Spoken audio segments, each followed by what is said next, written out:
our records show that PhilHealth never received those funds.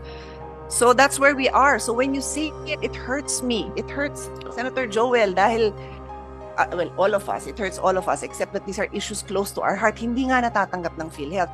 So if you're only knowing this now, then please get in touch with whoever you need to get in touch with. Is it your office? Is it in DBM? Where is it? Where are the funds? The funds that we know of, but this is combined, PAGCOR and PCSO, is 98.28 billion. But combined yan with PCSO. Senator Cayetano, Yes. under the Joint Circular 0001, year 2022, meron pong guidelines yung pagkakaloob namin nung allocation namin. In the interest of time, narimit ba? Na-remit po namin, Sa 100%. PhilHealth? Wala, hindi po kami, dito po sa guidelines nito, hindi po kami direct lang sa Also, PhilHealth. sa Dapat DBM. po ay aming i-remit ang 50% government share sa Bureau of Treasury. Okay. So, Ginagawa po okay. namin ito buwan. No, I believe you. But I want you to know for the record so that the next time you report it, mag-footnote kayo doon.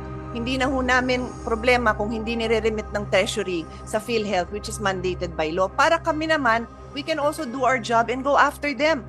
I am going to file an intervention in the case for the failure to remit to PhilHealth, and now I will do the same yung sa PAGCOR nyo. Sasama ko na yung PAGCOR doon kasi hindi nga nire-remit. And I move on to my next point, which is sa Philippine Sports Commission. This is directly related to your job. Sabi natin, yung mga youth natin, nag-online gaming, o sige, kulang ba sila sa activities?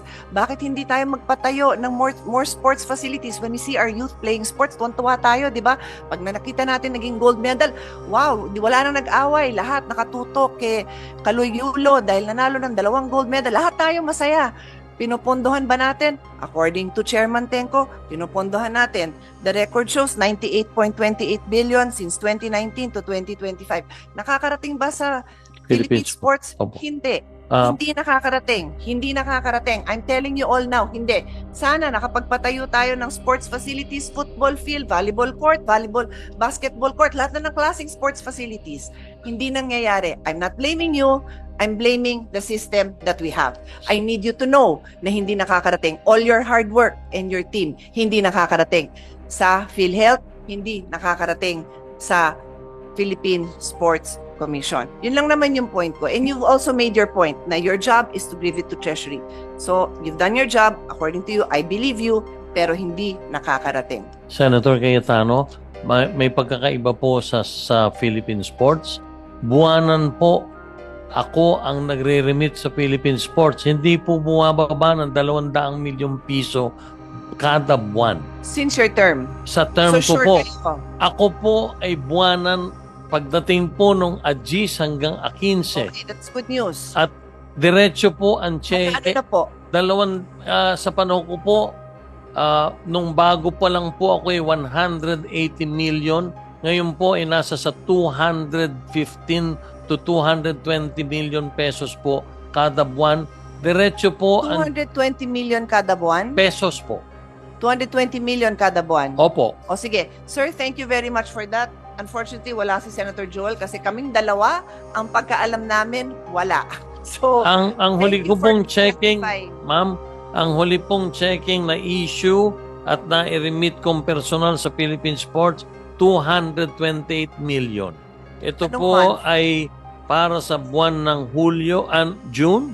Ibinigay po sa kanila noong July 17, 2025. Okay. Thank you very much. That is good information for So us to doon know. po ang pagkakaiba. Sa PhilHealth po, ang batas kailangan naming padaanin Treasury. sa National Okay. Treasury.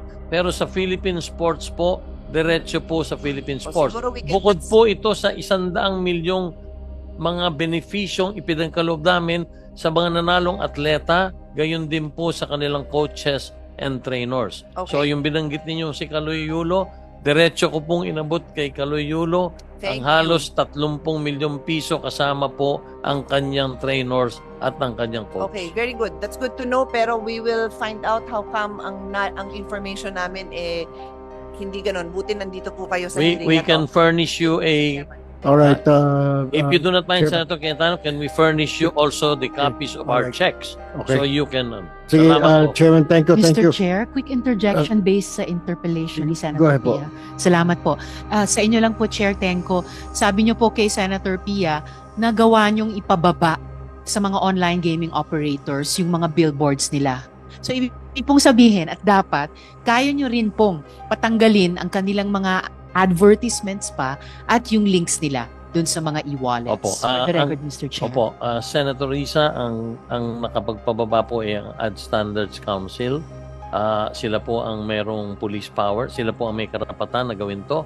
Kaya po, ang nangyari, ang PAGCOR po ay hindi lamang dahilan sa mga hearing na to, pero nung pong mga 7 buwan ang nakakalipas, nag-umpisa na po kami makipag-usap sa kanila at ito na po ang naging resulta ng aming pakikipag-ugnayan sa Ad Standards Council. Base po sa Memorandum of Understanding na nabuo nyo sa Ad Standards Council. So, isang path po yon Yes. para talagang ma-regulate nyo yung Opo. mga e-wallets. Isa po sa mga na yan. ginagawa Salamat, namin Mr. para Chair. mahigpitan ng regulasyon, ma'am. Alright, thank you.